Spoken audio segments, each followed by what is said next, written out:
Hello, and welcome to this week's 3-card pick, which is a message from the gods or goddess. So I have actually picked 3 that came out of the deck towards me and then tuned in and picked a bunch of cards. So if you've picked pile 1, and I just want to say, my tech stuff is still not working properly. So I'm still sorting out those issues. But go back to the start of the video and what were you drawn to? 1, 2, or 3? Or what's the first number that comes to mind? So the first card we have, and if you want to book a private one-on-one session, please use the discount code Jupiter to save 10% off. So if you pick the first pile, you got a fire opal. So, opal being rare, a fire representing a spark, one's energy, and opal also representing something that's sort of supernatural between both worlds. So it really has a very beautiful kind of like fiery one's energy to this. And to me, it represents getting in touch with our spiritual gifts. It also represents protection. And being orange, we see that it is connected to do with sacral chakra energy. So the first, it's a goddess that we have. So this is the goddess Phoebe, which is Queen of Cups energy. So the message that she has hold with your center. The other thing, excuse Lyra, she just swishes her tail here with this. With Phoebe, she's also the goddess of the intellect, and she's responsible for granting knowledge to both the gods and to the mortals. So she's also connected to do with prophecy. She's also, I find really, really interesting, she's also the one who was the protector of the Oracle of Delphi until she handed that grandson, Apollo, who we know as he's the god to do with creativity, and I think it was art. He was quite sporty too, I think, from memory. That's just off the top of my head. I'd have to go back and read. But anyway, Queen of Cups energy, to me, this is really looking at you perhaps from like an empathic point of view. So it'll be to take stock, to look at how you nurture everyone else, but to perhaps look at how you can protect and nurture yourself. And with a bit of fire energy mixed in with this, it's interesting. So also what I see with the Queen of Cups, this is about empathically channeling through. So I do feel it is a little bit of touching into yourself also having oracle type qualities. So let me know if this resonates below, and if you pick the Greek goddess, who's the Queen of Cups in this deck. The next thing that we have in your pile is the healer. So cleanse, grow, and heal. So really interesting that we have the card of the healer come out with the Queen of Cups, because naturally as the queens go, the Queen of Cups is more empathic, more likely to be a healer, because she's more plugged into that sensitivity. She's more listening to the gifts of intuition and things. So I do feel with you guys, there is an encouragement with developing your gifts, developing your intuition, and sense in to trust your gut. I actually feel like this is about backing and believing in yourself and tapping into that little inner fire.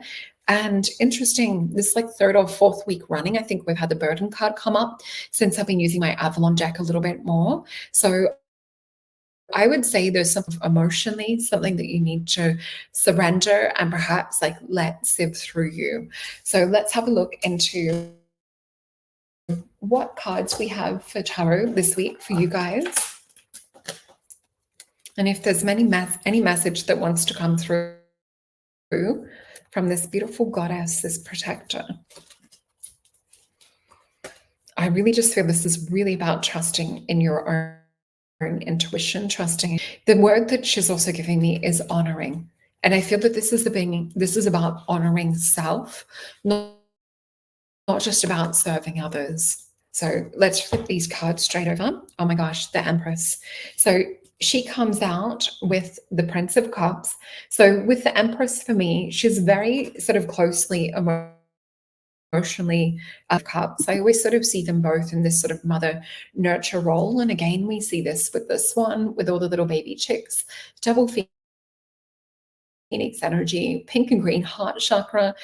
We also see the lotus, the medicine over the heart. So this, I feel, is about you taking time out observing things, energy. This is sort of like, don't commit to anything just yet. This does feel that you're sort of to survey things, to really kind of look at how, with certain situations, dynamics that you may have invested in, or maybe even just been a peacekeeper around. Let me flip these last two cards. We have a transformational energy and a renewal. Ace of Cups. Some of you guys are going through a bit of Phoenix energy, transformational energy at the moment as well. You guys are morphing and shifting and changing. So I would say try not to be what everyone else expects you to be. I actually feel like this is about celebrating you being able to rewrite your own story. So that is the message I have for you guys for this week. Let me just see if there's anything else from the goddesses and gods that want to come up. As Nine of Cups, follow your happiness, Queen of Wands. And yeah, they didn't want me to pick a third one. So we have these two. So Jupiter, expansion, growth, Pisces energy, Queen of Wands energy. This is about being fearless. This is about seeing exactly what you want, having your eyes on the prize, not worrying about everyone else. Because if it was Princess of Wands, we know that it would be putting everyone else first, letting people. I actually feel like the word Spirit's giving me, this is your time to shine. So let me know if this is resonating with you guys, and let me know if more than one jumped out too. I'm always interested. Sometimes people have more than one. So the next one that we have was this beautiful piece of turquoise. So with this one, chakra energy being pretty important. It's also connected with the energy of being able to see. It's one that's also worn for protection. So it's a really beautiful stone. But yeah, I feel like there's healer energy with this too. And the card that we have for you guys is of Hecate, the card of the magician. So she comes in to really, she's the goddess of like witchcraft and magic, the night, moon, ghost, and even the dead. She was that one that was with Persephone as a protector when she was in the world too. So she was only a child of the Titans, Perseus and Asteria as well. And usually with this card, I also talk about the energy of the Magnus, which is known in my favorite deck. So it's this ability to really magnetically draw all of these things to you. So I feel this is about getting in touch with your inner kind of dark goddess, fiery sort of energy as well. And she does hold the power of the heaven, the earth, and the sea. So she's a very, very goddess or magician in this energy. And the card that we have to go with this is the card of Odyssey. So we have, what is that? Quest, offer, treasure. And look at this. We actually have what looks to be where the Greek gods live in the top of this card. Really interesting how things line up. I have for you is the card of joy. Now, this deck that I have with the Avalon cards, I think it's maybe 78 cards. For some weird reason, no matter how I shuffle it, how many times things go back in, for our soul tribe at the moment, we really are dealing with a collective level of burden and joy. So interesting that these two cards just keep coming up. I swear I've not been able to get other cards to come out of the deck lately. It's just been those cards over and over again. So your joy, I actually feel like for you guys too, one of the messages that was coming through when she came out of the deck, I feel like this is to not be magic, to not be afraid of this inner kind of like darker side. We had it also come up a couple of weeks ago where we are you, and you may have also been drawn to Black Moon Lilith energy in another reading we did too. So let me know if this is you. Is this been speaking to sort of tapping more into your power, into throat chakra energy? Interesting that was the crystal Spirit wanted to do that for this week. And let us tap into a message from the tarot and from the goddess Hecate for you guys. Oh, interesting. I'm hearing that song, I Am My Mother's Savage Daughter. I'm not going to sing a song. I actually used it in a reel that I made the other day on Instagram and Facebook. But yeah, I feel like there's a bit of an element of a wild woman. I also am getting from spirit this element of perhaps feeling misunderstood or perhaps feeling down without feeling heard is an energy. And I feel that it's time to let go of that. I feel that she's here to tap you into the rawness and to tap you into the man of the heaven and the earth and to the ocean too. So yeah, I just feel like a beating of a fist on the heart, afraid of your own magnetic deep power. So we have the card of the Empress come up again too. And she comes out with a choose your own adventure, one of my bonus cards in the deck.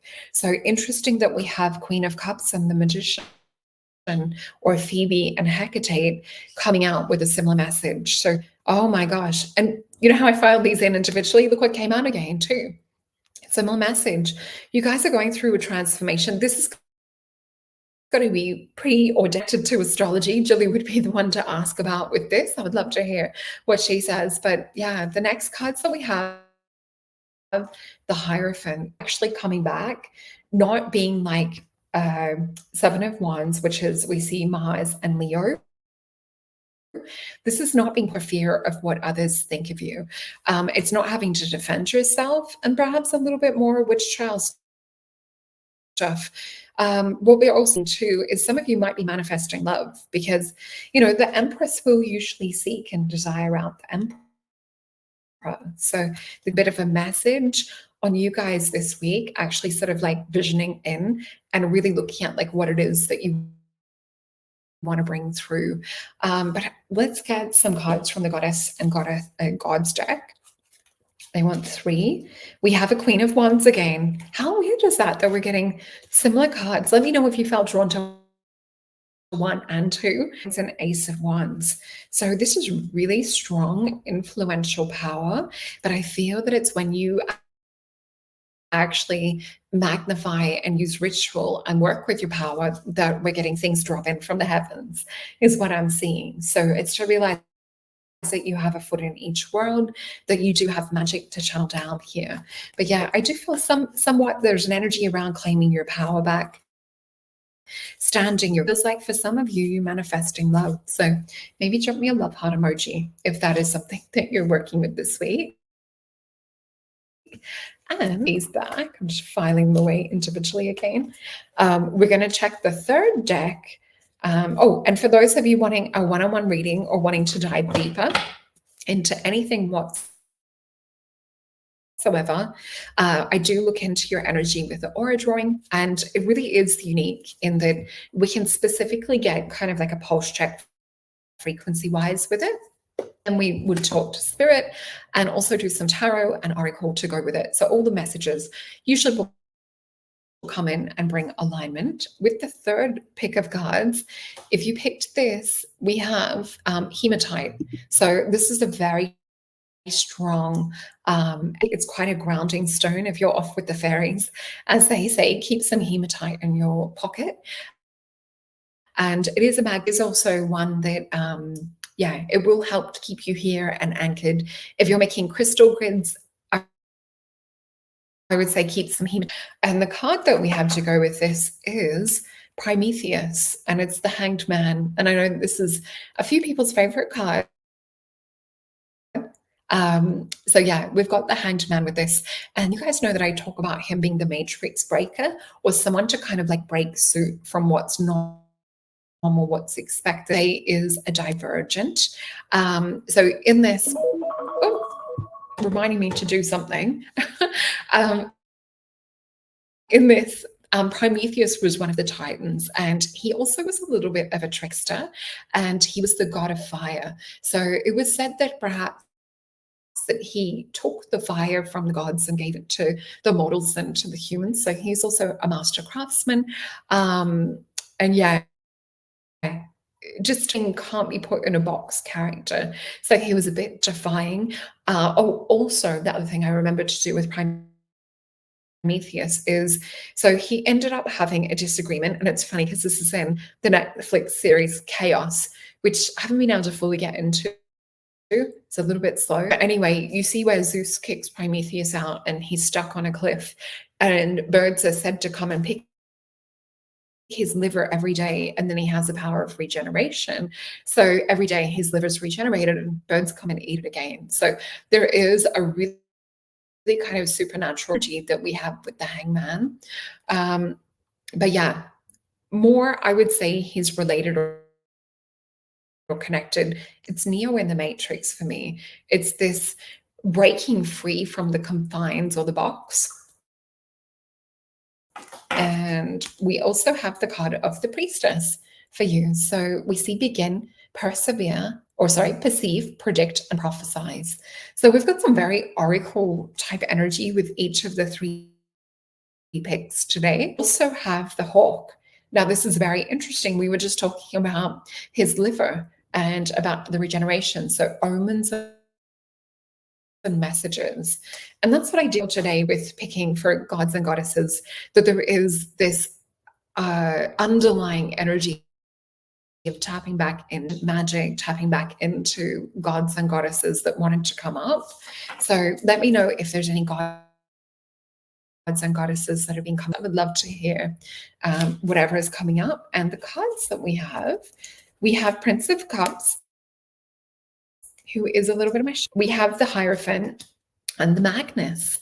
So that is also the Magician. So we still have Neo Matrix coming up. There's something that you guys have maybe figured out, or there's some kind of hack that you've worked out where you're seeing outside of the box, you're seeing sort of the code within our matrix. Oh, and I just saw that's a Rosella in the background for those of you that are not familiar with our little red birds. So yeah, Prince of Cups energy, feel into your gifts and your power. And we see here with this, see how we have sort of like more human-sized people and then the gods.